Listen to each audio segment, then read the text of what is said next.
gimta kraštamiečia, žvaigždė snodama aukštai, kur jūs dabar mėly kraštiečiai, kur jūs jaunų dienų draugai.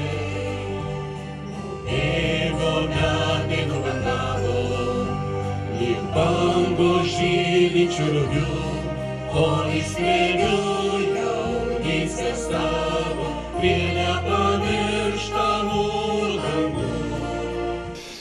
Geriausia, tai norėčiau padėkoti aukščiausiam dėl oro, kadangi oras Sidabravo kažkaip myli ir kiekvienais, kada vykdom šventės, išgelbėja. O jeigu pristatant, kas vyko, tai mes pradėjome miestelio ir bažnyčios 185 metinių pagerbimą, tuo pačiu vėliavos ir gerbo 15 metų pagerbimą pradėjom trečiadienį. Tai buvo dviračių žygis po Butėnų kraštą. Susipažinom su Butėnų kraštu, su privačia statoma bažnyčia Rukonių kaime. Kazimieras Masilionis, puikus ūkininkas, stato bažnyčią iš savų pinigų. Susipažinom su Butėnų bendruomenė, aplankėm visus paminklinius akmenis ir grįžom 35 dalyviai namo, kur buvo sudegti, įteikti suvenyrai mūsų visų trijų bendruomenių. Ketvirtadienį turėjom susijimą miestelio gyventojų, tai kadangi mūsų Kiršinas skiria miestelį į dvi pusės, tai susitiko ant tilto, padėjom vainikus, padėjom gėlės ant tilto, šiai dienai guli, susitiko gyventojai centro ir vadinamo Varlyno. Tai buvo stadione atrakcijos, sportinės varžybos, buvo susijimas, kadangi Sidabravas tiek jaunų vaikų tikrai nėra matęs vienu metu. Tai buvo tiršta stadione, žmonės liko patenkinti, visi grįžom su labai gera nuotaika. O šiandien tai vyksta didžioji šventė, nuo 9 ryto bendruomenės kūrė savo floristinės stovyklavietės, 11 val. Atidarėm Sidabravo vidurinės mokyklos mokinių tapybos parodą, mokytojos Matulevičienės vadovaujama, 12 val. Sutikom jo ekscelenciją vyskupą, vyko mišios bažnyčios sutvirtinimas, 2 valandą buvo nukirpta juostelė nuo žymaus mūsų žemiečio profesoriaus Vlado Žuko memorialinio kambario, kur dalyvavo visi garsiausi Žuko šeimos nariai ir tą viską padarė jo ekscelencija vyskupas Eugenijus Bartulis. Tuo pačiu buvo atidarytas memorialinis kambarys ir Antanui Vaškeliui pagerbti, ilgamečiam kolūkio pirmininkui, kuris Sidabrave išgyveno apie 50 metų, o vadovui išdirbo 32 metus, pirmininkavo. Tai visas Sidabravas buvo pastatytas jo dėka. Toliau 4 val. Turėsim pačią didžiąją šventę, tai bus teikiami mero padėkos ženklas, bus teikiamas poniai Almai Adamkienei už pagalbą įkuriant Adamkienės klasę Sidabravo vidurinėje mokykloje, bus kai kurie mūsų gyventojai apdovanojami padėkos mero raštais. Taip pat labai gražiai atsiliepė Seimo narys Vytautas Juozapaitis, kuris pagerbė bendruomenių pirmininkus, seniūnaičius padėkos raštais. Taip pat bus 3 garbės piliečiai Sidabrave, tai Aleksas Astrauskas, Stasys Januška ir ilgamžiai nugyvenusi Jelinskienė Joana. Tuo pačiu, kadangi šiais metais baigėsi kadencija mūsų klebonui, klebonas bus įteiktas seniūno ženklas. Šitas žmogus, mūsų tėvelis, jis labai daug atidavė Sidabravui, labai dirbo iš širdies, dirbo daug metų, pragyveno beveik 50 metų ir jam darbas tai buvo šventė. Tikrai įdėta daug, padaryta daug. Be galo mylėjo Sidabravą ir be galo mylėjo žmonės. Net jis kartodavo žmonės, žemė. Jis kažkaip kalbėdavo su tokia pagarba, taip atrodo, kad iš širdies. Tiesiog mes tą girdėdavom nuolat. Mes čia pragyvenom labai daug. Kiek maždaug, kad orientuotis? Atvažiavom, tai mes aš buvau kiek? 4 kokių metų? 4, tu 7, gal šitaip. Čia yra Sidabrave praleista labai daug laiko. Ir daug puikių atsiminimų. Daug prisiminimų yra kiekvieną dieną, ta prasme, tai net sunku būtų nupasakot, galėtume šnekėti kokias 3, gal 4 valandas, gal 5 valandas, kadangi turim nedaug laiko. Daug prisiminimų, daug gerų prisiminimų, visą gyvenimą, kiekvieną vaikystę, kiekvieną vasarą čia buvom, Sidabrave. Tai buvo patys maloniausi prisiminimai, patys įdomiausi prisiminimai. Ką darydavote čia? Viską. Prasidėdavo nuo javapjūtės, nuo ten važinėjimo palaukus, nuo ieškojimo, kur pastatyti kokį bokštelį, iki galutinio rezultato. O daugiausia prisiminimų buvo vaikystėje, kurie buvo ten 89 metai, kai žmonės ten bandė kažką važiuoti daryti, o pats senelis, reiškia, amžinatilsį, įteikė raktus ir sako, vat važiuojam per lauką, tu imk raktus, tu vairuoji nuo šiandieną. Taip išmokino vairuoti. Bet kokią techniką, pavyzdžiui, ten sunkvežimį ir traktorių, vėl nežinau ką, bet buvo viskas. Tai, tokie prisiminė visam gyvenimui stringa, nes žmogus kiekvienas mieste ar dar kažkur, tai, tu nepatirsi tokių dalykų.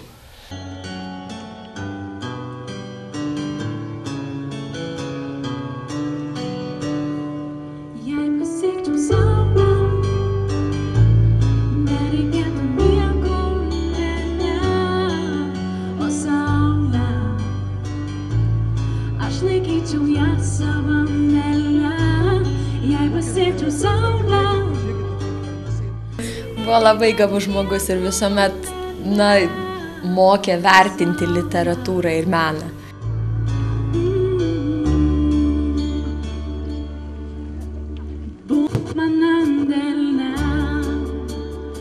Kažkaip jisai sako, man atrodo, mus daugiau ne tik senelio ir anūkės santykis, bet ir mus sieja draugystė. Reikia man tavęs, taip kaip niekada, degini mane savo ugnyje. Įskiepijo tą tokį iš tikros sąžinės, darbštumo ir teisingumo jausmai. O saulė,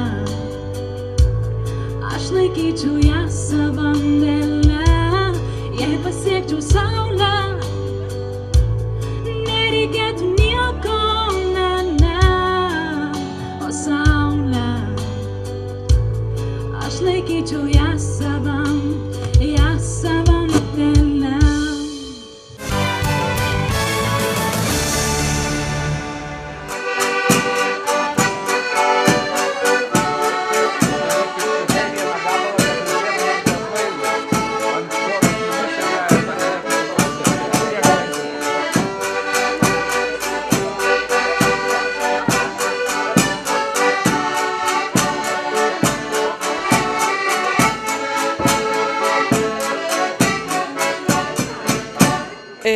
Šita šventė tai yra rezultatas besibaigiančio projekto, šveicarų finansuoto, kurį gyvendinom 1,5 metų.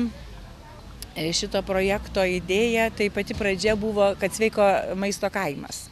Ir galvojom, kadangi darant kaimo strategiją, tiesiog galvojom, kuogi mes galim pradžiuginti savo lankytojus, kaip galim pritraukti žmonės, kaip mūsų žmonės gali gauti darbo. Ir sugalvojom, kad Kepėjų kaimas, kadangi arklių perkinkimo pastatė buvusi, pašto pastatė buvusi, tai tiesiog norėjom, kad šitą pastatą išnaudot. Ir pati šventė, rezultatas jau to, kad jau traktierius jau beveik kaip ir paruošta, žinoma, dar trūksta mums šiek tiek ir įrangos, trūksta ir pinigėlių kai kuriem dalykam, dar ir indam įsigyti. Bet mes baigiam projektą ir aišku turim atsiskaityti ir savo kaimo žmonėm ir pakviesti kartu pabendrauti su kitais, su kuriais kūrėm teminius kaimus. Ir aišku, svečiai papasakojo apie savo teminių kaimų kūrimą. Mes papasakojom, parodėm, ką mes padarėm įgyvendinami projektus. Ir pasidžiaugiam visi kartu. Vertinu turbūt vienareikšmiškai, tai yra šaunu, tai yra puiku, tai yra gerai dėl to, kad tai pačios bendruomenės žmonių iniciatyva. Jie tai padarė niekieno neverčiami, jie tai padarė savo norų, savo asmeninio laiko sąskaitą, galbūt kitą kartą ir savo šeimos sąskaitą. Tai yra šaunu. Tai yra ne tik gražu, bet tai yra ir užimtumas. Žmonės susikurs, kad ir nedaug, bet keletą darbo vietų, atsiras galimybė pravažiuojantiems sustot, užeit, pabūt čia, išgert ar giros, ar suvalgyt bandelę. Bet tai viskas yra gerai ir galėsim tai populiarinti savo rajoną. Kaip ir minėjau, čia bus galimybė žmonėms sustot, užeit, užvalgyt. Ir jie ir duonos kepimu čia užsiims, ir jų firminis patieklas, tai meduoliai.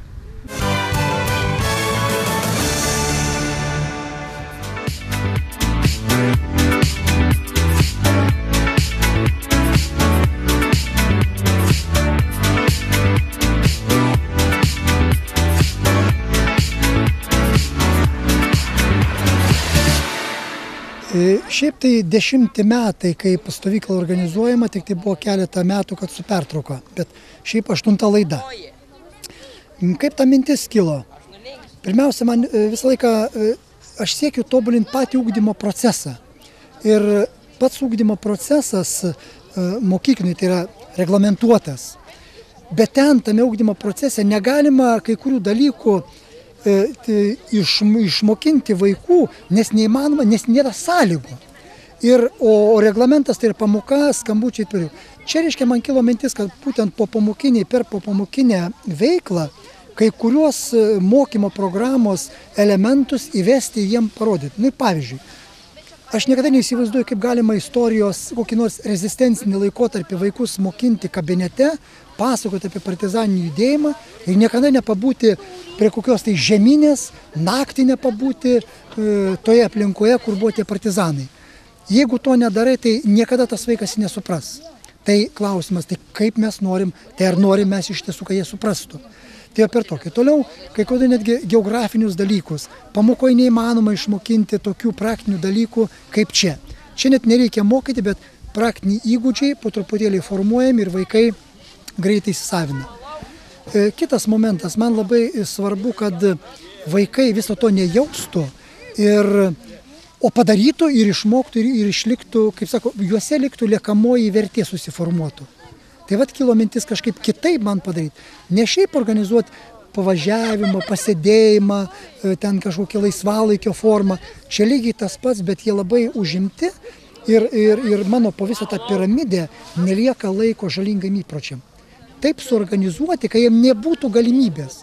Tu gali norėti, bet jeigu tu tik sudarysi galimybės, tiek tai bus. O čia taip laikas sudėliotas, pervažiavimai, pamatymai, plaukimo pratybos, kita, kad praktiškai jiems net nėra galimybės, kažkokie, jeigu ir papultų vaikais, kokie parūkantis ar ką, jiem nėra galimybės tai padaryti čia. Ir tai aš įsivaizduoju ir tikiu, kad norint, kad neturėtų, jiem reikia sudaryti sąlygos ir tada nereikės jų keikti arba burnuotis, kai jie netokie kaip visi.